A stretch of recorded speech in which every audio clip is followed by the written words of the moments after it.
Assalamualaikum warahmatullahi wabarakatuh. Bismillahirrahmanirrahim. Alhamdulillahi rabbil alamin. Wa bihi nasta'inu ala umuri dunya waddin. Wa sallallahu wa sallam wa baraka ala nabiyyina wa syafi'ina wa habibina Muhammadin wa ala alihi wa ashabihi wa tabi'ina lahum bi ihsanin ila yaumiddin.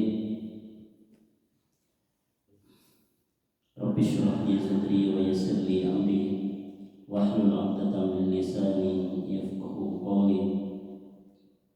Subhanaka la 'ilma lana illa ma 'allamtana innaka antal 'alimul hakim. Amma ba'du. Hadirin hadirat, bapak-bapak, ibu-ibu yang dimuliakan oleh Allah Subhanahu wa taala, tentu kita bersyukur kepada Allah Subhanahu wa taala di mana pada kesempatan kali ini kita masih diberikan panjang umur oleh Allah Subhanahu wa taala, diberikan nikmat yang begitu banyak, nikmat sehat lahir batin, nikmat yang begitu banyak sekali yang tidak bisa dihitung oleh kita sebagai manusia, sebagai hamba Allah, hingga kita harus selalu merasakan nikmat-nikmat itu agar tidak sombong di hadapan Allah Subhanahu wa taala. Di dalam Al-Qur'an juga Allah Subhanahu wa taala berfirman, "Wa in ta'uddu ni'matallahi la tuhsuha." Apabila kalian menghitung nikmat Allah, la tuhsuha, maka kalian tidak akan bisa menghitungnya. Dari banyaknya nikmat Allah itu, bahkan sampai di dalam diri kita itu betapa banyak nikmat Allah Subhanahu wa taala dalam penciptaan diri kita. Wa fi anfusikum afala tubsirun. Dan dalam diri kalian, afala tubsirun, apa kalian tidak melihat? Itu dari berbagai banyaknya nikmat yang diberikan oleh Allah Subhanahu wa taala. Di antaranya yang paling besar nikmat yang diberikan oleh Allah yaitu nikmat iman dan Islam. Ini yang luar biasa, nikmat yang sangat besar. Kita dijadikan orang yang beriman, iman kepada Allah, iman kepada yaumul akhir, hari akhir. Ini sungguh luar biasa. Banyak manusia-manusia yang tidak percaya, ya. Mengapa? Karena tidak ada hidayah dari Allah, tidak ada petunjuk di dalam hatinya, sehingga tidak ada keimanan itu. Maka orang yang beriman itu luar biasa, nikmat yang sangat besar sesungguhnya. Mengapa? Karena dengan modal iman itulah manusia itu akan mendapat keselamatan, kesejahteraan di dunia dan di akhirat. Di akhirat pasti, kalau di dunia mungkin kadang-kadang banyak cobaan, ya. Tapi itu dengan itulah manusia akan mendapat kesejahteraan dunia dan akhirat. Berarti kita harus selalu bersyukur kepada Allah Subhanahu wa taala, mengakui, menyadari bahwa itu semuanya pemberian dari Allah Subhanahu wa taala. Hadirin hadirat yang dimuliakan oleh Allah Subhanahu wa taala, kemudian juga salawat dan salam semoga selalu tercurah limpahkan kepada Nabi kita, Nabi Muhammad sallallahu alaihi wasallam, yang telah membawa kita dari kegelapan dunia kemusyrikan, dunia kejahiliaan, menuju alam yang terang benderang dengan cahaya keimanan, cahaya keislaman, sehingga kita terbebas dari alam gelap gulita itu. Kita bisa tahu bagaimana cara hidup di dunia ini dengan cahaya nur ilahi, dengan cahaya petunjuk ajaran-ajarannya, petunjuk syariatnya. Kemudian juga tak lupa semoga salawat dan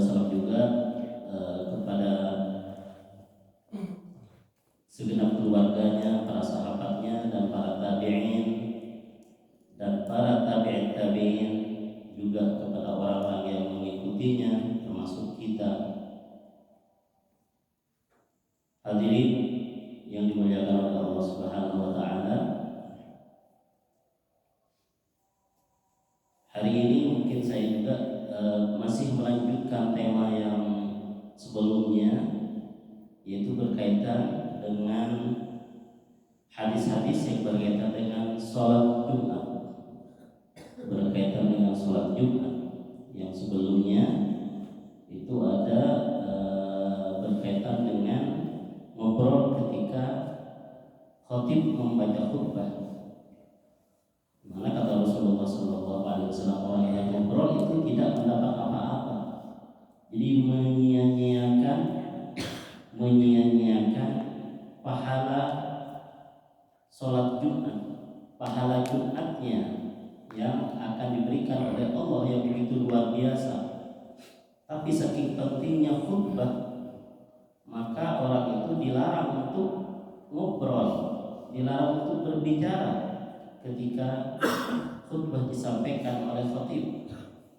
Bahkan sampai orang yang berkata kepada temannya juga pun berkata, dengarkan, berkata demikian, itu juga tidak boleh.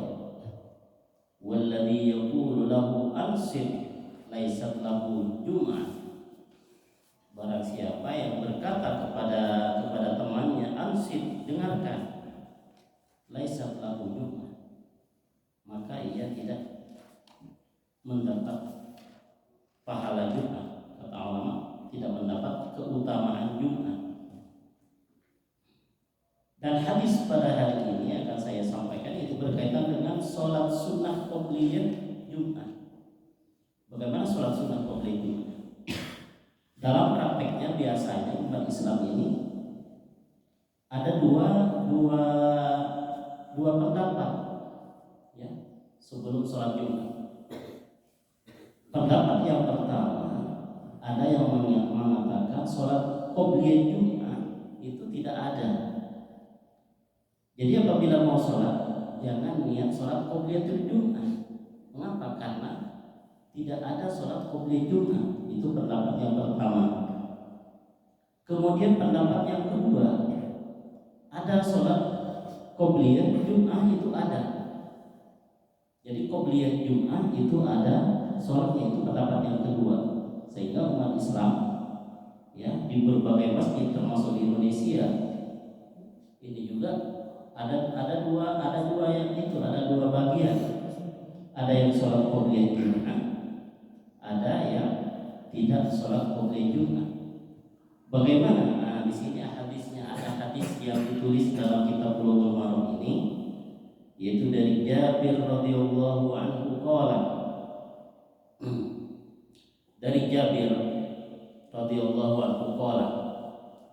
Jabir itu berkata, kata Jabir itu sahabat. Jadi Jabir termasuk orang yang ketika Rasulullah SAW itu di masa Rasulullah itu ada ketika itu, sehingga tahu pernah ada suatu kasus gitu ya, diceritakan oleh Jabir. Kata Jabir, dakhala rajulun yaumal jum'ati wan nabiyyu sallallahu alaihi wasallam yakhutub. Ada seorang laki-laki masuk ke masjid pada hari Jumat, sedangkan Nabi sallallahu alaihi wasallam yakhutub, sedangkan Rasulullah sallallahu alaihi wasallam sedang berkhutbah. Faqala, lalu Rasulullah bertanya. Nah, ini Rasulullah sedang baca khutbah, ada orang laki-laki masuk. Rasulullah bertanya, "Sholaita?"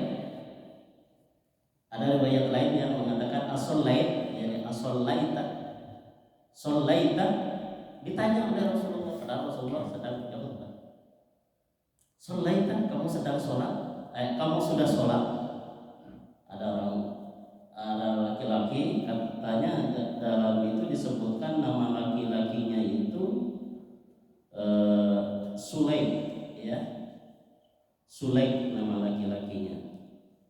Sulaim bin Al-Watfani. Jadi ditanya oleh Rasulullah, "Selain kamu sudah sholat?" Namanya. Lalu qala, dia menjawab, "La, belum Rasulullah." Kemudian kata Rasulullah, karena belum sholat, "Kum fasholli rakaatain." Kum, berdirilah kamu. Fasholli rakaatain, maka sholat 2 rakaat. Jangan duduk, berdiri lagi, sholat 2 rakaat. Gitu. Nah, disinilah yang ulama terjadi perbedaan pendapat. Ada orang laki-laki masuk, ya, langsung ditanya oleh Rasulullah, "Kamu udah sholat?" "Belum." "Berdiri, sholat dulu," katanya. Begitu. Langsung dia sholat. Nah, disinilah ya terjadi perbedaan pendapat di kalangan ulama. Jadi ada yang banyak ulama yang mengartikan ini sholat tahiyatul masjid. Ya. Jadi maksudnya saking pentingnya sholat tahiyatul masjid. Jadi kalau orang masuk masjid sebelum duduk itu sholat tahiyatul masjid dulu. Sholat penghormatan masjid. Ini tahiyatul penghormatan. Jadi memang masjid itu sebuah tempat yang berbeda dengan tempat-tempat yang lain. Jadi harus ada cara-cara khusus masuk masjid. Begitu. Mengapa? Jadi sebelum duduk itu, kalau mau duduk di masjid sebelum duduk sholat tahiyatul masjid. Dalam hadis lain di Rasulullah SAW bersabda, "Idza dakhala ahadukum al-masjid fala yajlisanna hatta yusalli rakaatain." Apabila salah satu dari kalian masuk masjid, fala yajlisanna, maka jangan duduk dulu hatta yusalli rakaatain, sebelum sholat 2 rakaat. Jadi sholat 2 rakaat dulu baru bisa duduk. Itu kalau tidak ada sholat lain, ya sholat tahiyatul masjid. Atau mungkin kalau pas sebelum zuhur umpama, jadi sholat sholat qobliyah zuhur atau sholat asar, ya, mau sholat asar itu sholat kalau tidak langsung sholat sholat fardu, mungkin ada sholat sunnah sebelum asar, walaupun mungkin bukan rawatib karena juga terjadi perbedaan pendapat di kalangan ulama mengenai rawatib qabla asar. Jadi mungkin sholat karena antara adzan dan iqamah itu memang ada sholat. Dianjurkan untuk melaksanakan sholat walaupun bukan qobliyah asar. Jadi sholat 2 rakaat kalau mau sebelum duduk. Ya kalau sudah berjemaah ya langsung aja sholat berjemaah. Begitu. Jadi di sini diartikan oleh para ulama ini sholat tahiyatul masjid. Jadi walaupun khutbah di sini karena masalah penting, tapi masih bisa ngobrol, bisa berbicara walaupun hanya sebatas demikian. Jadi di sini dalam kasus ini sholat 2 rakaat, yaitu sholat tahiyatul masjid, bukan sholat qobliyah. Nah, ini yang pertama. Mengapa kok bisa terjadi perbedaan pendapat di kalangan ulama? Terjadi perbedaan pendapat karena ada riwayat lain yang tidak demikian redaksi hadisnya. Bunyi hadisnya, ya, as-sallaita qabla an taji, ada tambahan qabla an taji, begitu. As-sallaita qabla an taji. Jadi kalau yang di sini kan sholat, kamu udah sholat? Belum. Udah sholat dulu 2 rakaat. Tapi riwayat lain yang menyatakan sholat qabla an taji, kamu sudah sholat sebelum datang, mungkin sholat di rumahnya sebelum datang ke masjid. Nah, dengan demikian itu berarti kalau ada kata-kata sebelum datang, ya, Rasulullah menyampaikan sebelum datang, berarti itu diartikan sholat qobliyah. Begitu. Berarti sebelum datang, sebelum masuk masjid. Kalau sebelum masuk masjid kan bukan sholat tahiyatul masjid. Begitu. Jadi gara-gara ada tambahan qoblaan taji diartikan oleh para ulama, oh berarti sholat qobliyah. Kata Rasulullah, orang ini belum sholat. Kamu sudah sholat qobliyah, kamu sudah sholat sebelum datang ke sini sudah sholat? Belum, katanya. Udah berdiri dulu, sholat dulu. Berarti di situ disunahkan, dianjurkan sholat qobliyah katanya. Kata para ulama ya, karena ada kata-kata, ada tambahan sebelum datang. Bagaimana ulama dalam menganalisa sebuah hadis, gara-gara ada tambahan qoblaan tadi sebelum datang, maka ada timbul perbedaan pendapat di kalangan ulama dalam mengambil keputusan sebuah hukum, ya, keputusan. Sehingga dari situlah ulama ada yang berpendapat ada sunnah qobliyah. Sunnah qobliyah ada. Jadi memang kalau memang ada orang yang sholat sunnah qobliyah Jumat, maka di antara dalil yang dipakai ya dalil ini yang ada riwayat sebelum datang itu. Kamu sudah sholat sebelum datang? Kalau sebelum datang, sebelum masuk masjid, berarti bukan sholat tahiyah maksud Rasulullah itu. Jadi dianjurkan sholat sunnah qobliyah. Begitu. Jadi terjadi perbedaan pendapat di kalangan ulama.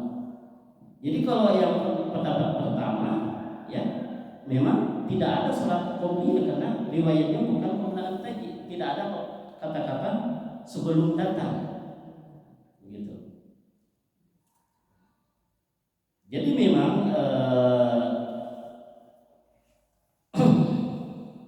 ada penelitian juga, diteliti redaksi hadis ya, memang yang lebih kuat ya, yang lebih kuat itu tidak ada sholat sunnah qobliyah. Keputusan ulama yang banyak yang mengambil itu tidak ada sunnah qobliyah. Tapi anehnya juga ada ulama lebih menguatkan itu, lebih menguatkan ada sunnah qobliyah. Ada juga yang rojih katanya, mengapa dengan alasan ya sholat Jum'ah itu sebagai ganti dari sholat zuhur. Pada asalnya yang diwajibkan adalah sholat zuhur. Namun karena hari Jumat, maka tidak ada kewajiban sholat zuhur, maka ada kewajiban sholat Jumat. Begitu. Sedangkan di sholat zuhur ada sunnah qobliyah. Sunnah qobliyah. Maka di Jumat juga ada sunnah qobliyah. Di antara alasannya, ya, di antara dalil ulama yang mengatakan ada sunnah qobliyah. Kemudian didukung dengan riwayat yang ada yang tadi yang saya sebutkan, didukung dengan itu. Jadi mereka memiliki keputusan bahwa sunnah qobliyah itu lebih kuat daripada tidak ada sunnah qobliyah. Gitu. Cuman kata ulama yang berpendapat tidak ada sunnah qobliyah, ya, tidak ada sunnah qobliyah, itu memang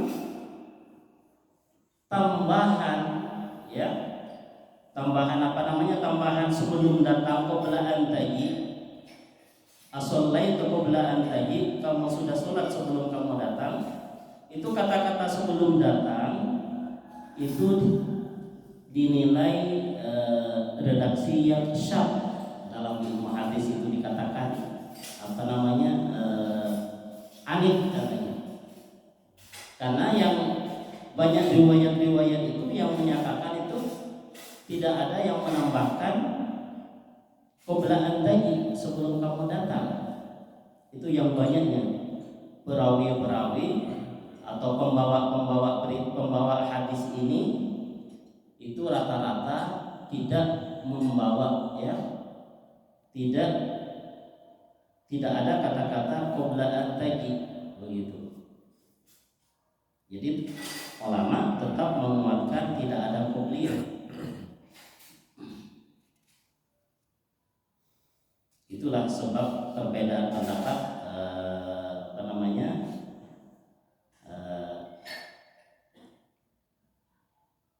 adanya sunnah qobliyah atau tidak ada sunnah qobliyah. cuman lebih kuat tidak ada sunnah qobliyah. Kalau mau sholat ketika itu niatnya jangan sunnah qobliyah, ya, jangan niat sunnah qobliyah.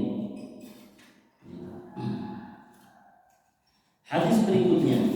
Jadi dengan demikian kita bisa jadi tahu ya apa yang menjadi dasar ya, oleh para ulama mengapa kok sampai terjadi perbedaan adanya sunnah qobliyah atau tidak ada sunnah qobliyah. Jadi begitulah proses perbedaan itu ada.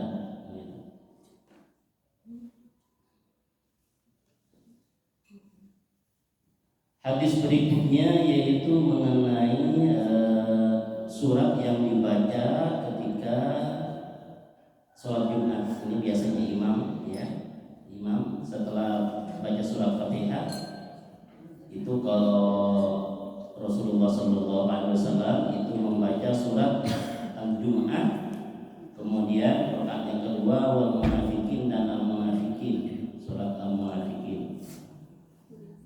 Ada juga yang menyatakan yaitu Nu'man bin Bashir, Rasulullah SAW kana yaqra'u fil 'idaini wa fil jum'ah bi sabbihi ismi rabbikal a'la. Rasulullah SAW dalam sholat dua lebaran, Idul Fitri dan Idul Adha, kemudian juga ada di sholat Jumat itu biasanya membaca Sabbihi ismi rabbikal a'la pada rakaat yang pertama.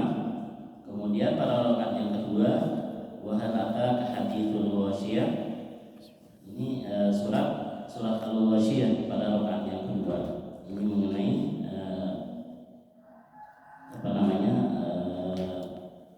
surat, bacaan surat setelah Fatihah. Kemudian hadis berikutnya ini juga berkaitan dengan sholat ba'diyah sekarang. Setelah sholat qobliyah, sekarang sholat sunat ba'diyah, ba'da Jumat. Bagaimana ba'da Jumat? Ini disampaikan hadisnya dari Zaid bin Arqam radhiyallahu ta'ala anhu. Dari Zaid bin Arqam radhiyallahu ta'ala anhu qala, ia berkata, shallan Nabi sallallahu alaihi wasallam al-'aid. Rasulullah sallallahu alaihi wasallam salat lebaran. Tsumma rakhasa fil jum'ah. Kemudian beliau memberikan rukhsah dalam salat Jumat. Apa maksudnya? Salat lebaran, lalu beliau memberikan rukhsah dalam salat Jumat. Ini apabila salat lebaran pada hari Jumat. Salat lebaran pada hari Jumat. Sumakala, kemudian beliau berkata, man syaa ay yusalli falyusalli. Barang siapa yang berkehendak untuk sholat, maka hendaklah sholat. Jadi ini berkaitan dengan lebaran pada hari Jumat.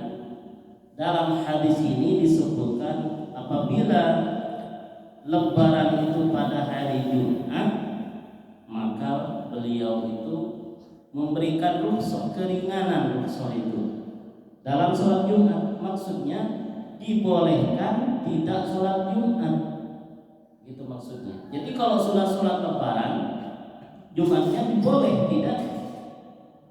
tidak sholat Jumat, boleh. Jadi sholat zuhur aja di rumahnya boleh. Kata Rasulullah, man syaa ay yusalli falyusalli. Kalau mau sholat tidak apa-apa sholat Jumat. Ya, ini biasanya jarang kalau dilakukan di negara kita ini, jarang ya. Orang banyaknya sholat, walaupun lebarannya pada hari Jumat, tapi sholat Jumatnya tetap ada. Tidak apa-apa, ya, tidak apa-apa. Kalau memang mau ya sholat Jumat tidak apa-apa. Man syaa yusalli falyusalli. Itu. Ini masih belum berkaitan dengan sunnah qobliyah atau sunnah ba'diyah. Ya, belum berkaitan dengan sunnah ba'diyah, tapi berkaitan dengan sholat Jumat. Sholat Jumat sholat lebaran pada hari Jumat. Jadi apabila sholat lebaran pada hari Jumat, maka bagi orang yang telah sholat lebaran itu dibolehkan meninggalkan sholat Jumat. Tapi seandainya mau sholat Jumat Man syaa yusolli falyusolli. Tapi kata Zaid bin Arqam, itu Rasulullah itu rakhasa fil Jum'ah ketika itu. Rasulullah memberikan rukhsah. Rukhsah itu maksudnya keringanan, diringankan, ya. Jadi tidak diwajibkan bagi orang yang telah sholat Jumat, tapi yang orang yang telah sholat Lebaran. Tapi kalau belum sholat Lebaran, maka tetap wajib sholat Jumatnya. Tapi kalau sudah sholat Lebaran, maka diringankan, tidak usah sholat Jumat, ya, tidak usah datang ke masjid lagi, ya. Jadi cukup sholat zuhur aja, itu bisa demikian. Tapi kalau mau sholat tidak apa-apa, bagus. Man syaa yusolli falyusolli, tidak apa-apa, itu bagus, justru bagus. Walaupun memang ada rusuh ketika itu, tapi masih mau sholat, itu juga bukan tidak boleh melaksanakan sholat, tapi sholat Jumatnya itu menjadi rusuh bagi orang yang telah melakukan sholat Lebaran pada hari Jumat. Biasanya jarang di sini yang diambil, banyaknya orang yang melaksanakan sholat. Tapi ada di sebuah wilayah, di sebuah daerah ini tidak melaksanakan sholat Jumat lagi karena sudah sholat Lebaran begitu. Tapi kalau imam itu berkewajiban, kalau imam tetap aja sholat harus datang. Nah, ini bedanya. Kalau imamnya datang, imamnya ke sholat Jumat. Ya. Ini juga ada riwayat lain. Waqad tama'a, ini dari Abi Hurairah radhiyallahu anhu, dia berkata, Rasulullah sallallahu alaihi wasallam berkata, ya, waqad ijtama'a fi yaumikum hadza 'aidan. Pada hari ini ada dua Id berkumpul. Ya, maksudnya Id Lebaran, ya. Satunya Id sholat Jumat, karena sholat Jumat itu juga dikatakan Id juga. Id. Cuman Idul Fuqara wal Masakin, katanya ada demikian. Jadi ada Id dua, ada Lebaran dan Jumat. Faman syaa ajza'ahu 'anil Jum'ah, kata Rasulullah sallallahu alaihi wasallam yang disampaikan oleh Abi Hurairah. Barang siapa yang berkehendak ajza'ahu 'anil Jum'ah, maka ia cukup tidak melaksanakan sholat Jumat. Ya udah, kalau mau ya tidak usah sholat Jumat. Tapi wa inna mujammi'un, dan sesungguhnya kami mujammi'un adalah orang yang akan melaksanakan sholat Jumat. Jadi kata Rasulullah, kalau orang yang tidak mau sholat ya tidak apa-apa, sudah cukup sholat Idnya. Tapi kalau kami masih mau melaksanakan sholat Jumat, kata Rasulullah. Jadi meninggalkan sholat Jumat itu rukhsah. Jadi memang sudah ada, pernah terjadi sunnah Rasul itu tidak melaksanakan ketika itu diberikan keringanan untuk tidak melaksanakan sholat Jumat bagi orang yang telah melaksanakan sholat Id. Tapi Rasulullah sendiri ini katanya wa inna mujammi'un, dan kami akan melaksanakan sholat Jumat. Jadi kalau jadi imam, jadi Jumatnya tetap ada, ya. Karena mungkin banyak orang yang ingin melaksanakan sholat Jumat, begitu. Ini meninggalkan itu merupakan rukhsah. Yajuzu fi'luha wa tarkuha, boleh melaksanakan, wa tarkuha, dan boleh tidak melaksanakan. Wa huwa khasun biman shallal 'id, dan meninggalkan itu khusus bagi orang yang telah melaksanakan sholat Id. Duna man lam yusolliha, bukan orang yang tidak melaksanakan sholat Id.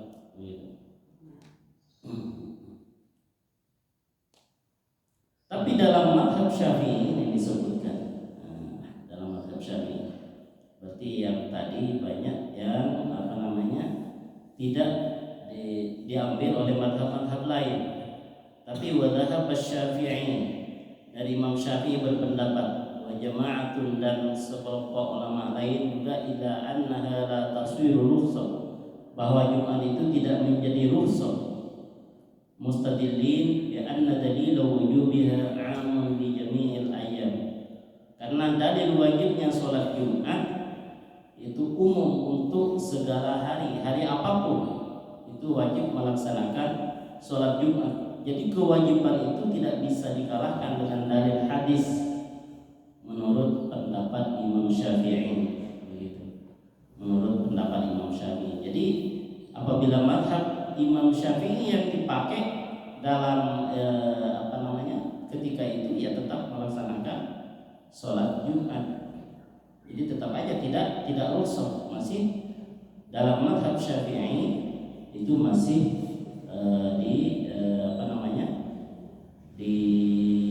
diwajibkan melaksanakan sholat Jumat.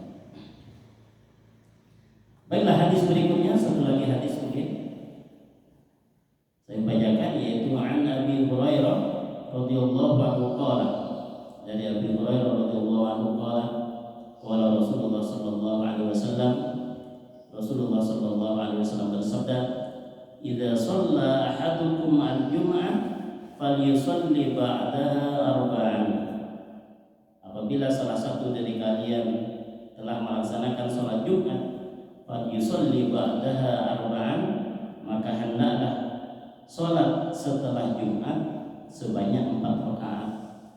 Ini hadis yang diriwayatkan. Jadi di sini hadis ba'diyahnya 4 rakaat, ya. Dalam riwayat ini hadis ba'diyahnya 4 rakaat. Jadi sunnah lagi. Sunnah apa, sholat sunnah ba'diyah itu sudah sunnah dilaksanakan, tapi disunnahkan lagi sholatnya itu 4 rakaat, ya. Rawahu Muslim, diriwayatkan oleh Imam Muslim. Jadi yang afdalnya melaksanakan sholat sunnah ba'diyah Jumat itu 4 rakaat, ya. 4 rakaat. Dalam hadis lain, dalam riwayat lain, yaitu riwayat Ibnu Sobah, itu disebutkan man kana musalliyan ba'dal Jum'ah falyusalli arba'an. Barang siapa yang ingin sholat setelah sholat Jumat, falyusalli arba'an, maka hendaklah ia sholat 4 rakaat. Jadi disunnahkan, afdalnya itu sholat 4 rakaat. Walaupun memang 2 rakaat itu sudah cukup, ya. Jadi sudah cukup. Jadi wal arba afdal minal isnain disebutkan di sini. 4 rakaat itu lebih afdal daripada 2 rakaat. 4 rakaat lebih afdal.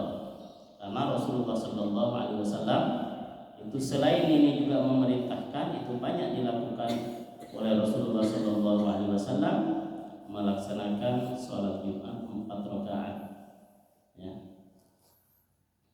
Tapi ada riwayat lain menyebutkan bahwa Rasulullah itu juga sholat 2 rakaat, begitu. Jadi tidak harus 4 rakaat, karena riwayat lain juga Rasulullah menyebutkan sholat 2 rakaat. Itu seperti di sini disebutkan dalam kitab Al-Hadjun Nabawi. Dalam kitab Al-Hadjun Nabawi disebutkan, kana Nabi sallallahu alaihi wasallam idza shalla fi baitihi shalla rak'atain. Rasulullah sallallahu alaihi wasallam apabila sholat di rumahnya, sholat ba'diyah Jumat maksudnya di rumahnya, shalla rak'atain, beliau sholat 2 rakaat, ya. Beliau sholat 2 rakaat. Kalau sholat di rumahnya sholat 2 rakaat. Memang Rasulullah itu memerintah agar sholat ba'diyah Jumat itu sholat 4 rakaat, ya, 4 rakaat. Tapi kalau sholat di rumahnya itu sholatnya 2 rakaat, sehingga sholat ba'diyah Jumat itu ada 2 pilihan. Mau sholat 4 rakaat boleh, mau sholat 2 rakaat juga boleh. Cuman afdalnya itu sholat 4 rakaat, afdalnya. Karena Rasulullah seringnya itu sholat 4 rakaat. Tapi ada riwayat lain yang menyatakan Rasulullah pernah sholat 2 rakaat di rumahnya. Sehingga bagaimana? Ada ulama yang berkesimpulan demikian. Qala Syekhuna Ibnu Taimiyah, ini disebutkan. Qala Syekhuna Ibnu Taimiyah, Syekh kami yang bernama Ibnu Taimiyah berkata, in shalla fil masjid shalla arba'an. Apabila sholat di masjid maka sholat 4 rakaat. Wa in shalla fi baitihi shalla raka'atain. Kalau sholat dia Jumat di rumahnya maka sholat 2 rakaat saja, begitu. Sholat 2 rakaat. Ini berkaitan dengan sholat ba'diyah Jumat. Jadi mungkin demikian materi pada hari ini. Jadi berkaitan dengan sholat ba'diyah Jumat dan juga sholat ba'diyah Jumat, kemudian juga sholat Jumat yang pada hari Lebaran, sehingga sholat qobliyah Jumat berkaitan dengan sholat qobliyah Jumat itu ada 2 pendapat di situ, ya.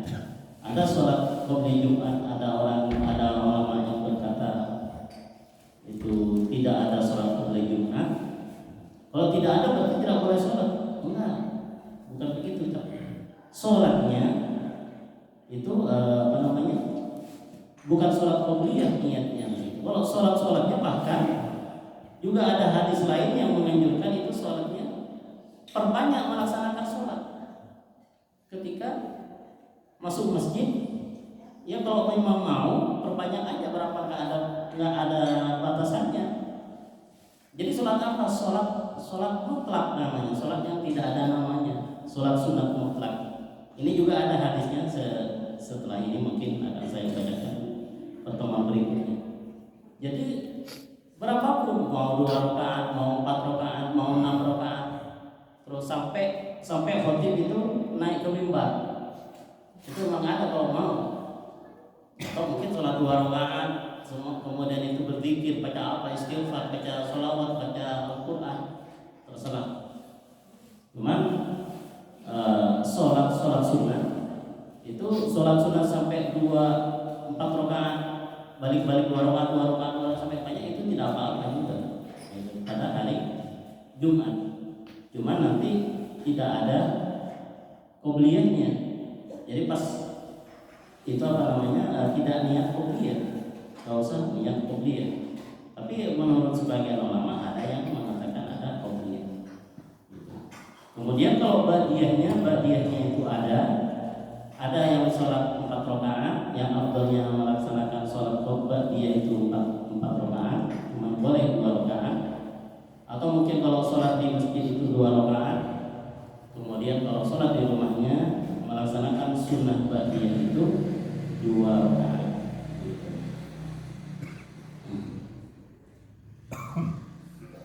Kemudian kalau sholat Jumat bersama sholat Id, maka ada hadis yang menyatakan bahwa boleh meninggalkan sholat Jumat. Jadi tidak usah sholat Jumat, tapi melaksanakan sholat zuhur, ya. Ada hadis yang menyatakan demikian. Cuman ada mazhab yang masih tetap